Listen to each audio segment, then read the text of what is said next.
Assalamualaikum warahmatullahi wabarakatuh. Sahabat Sasya dimanapun berada, Alhamdulillah.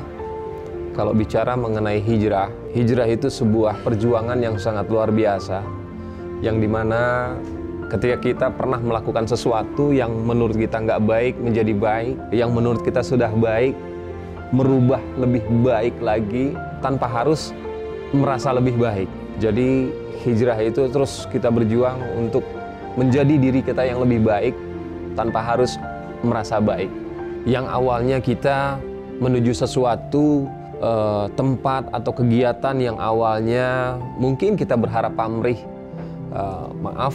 berharap hadiah. Nah, di situ kita bisa rubah ya dengan sebuah proses bagaimana kita merubah niat kita. Kita hanya meluruskan niat kita kepada Allah Subhanahu wa taala. Jadi setiap apa yang kita lakukan, ayo kita niatkan hanya minta ridhonya Allah. Jadi itu yang pertama, hijrah dari niat kita. Yang kedua, ayo kita hijrah yang biasa mulut kita suka berkata kurang baik. Saat ini kita harus lebih banyak berkata yang bermanfaat. Bukan hanya untuk diri kita, tapi untuk orang yang mendengar. Jadi omongan kita pun nasihat buat kita. Lalu apalagi hijrah itu? Hijrah itu bukan hanya lisan saja, bukan hanya batin niat saja, tapi perilaku kita.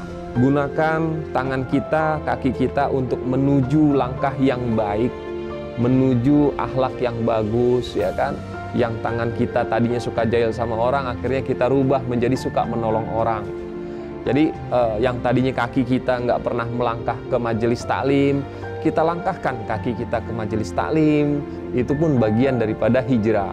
Hijrah pemikiran kita pun harus dilakukan. Artinya yang sebelumnya kita berpikirnya kurang nyaman, apa-apa suuzon, apa-apa berburuk sangka, saatnya kita hijrah dengan berbaik sangka dengan setiap keadaan. Karena setiap keadaan semua ada hikmahnya.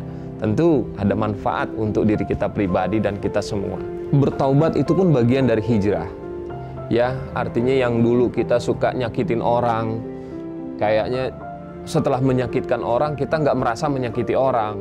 Padahal itu luar biasa ya, menyakiti orang yang kita mungkin nggak merasa atau tak terasa. Tapi ayolah kita introspeksi diri bahwa terus tiap hari kita bertaubat kepada Allah Subhanahu wa taala. Terus yang teringat sama kita, saya yakin yang namanya manusia pasti punya salah. Jadi terus kita bertaubat kepada Allah, itu pun bagian dari hijrah. Yang tadinya kita berbuat sesuatu kesalahan kita cuek, ya kan? Nah, saat ini ketika kita berbuat salah, buru-buru kita taubat. Sahabat Syasya dimanapun berada, jangan takut buat hijrah, karena hijrah itu indah dan hijrah itu sudah tentu membawa berkah. Ayo sahabat Syasya dimanapun berada, sekali lagi waktunya hijrah.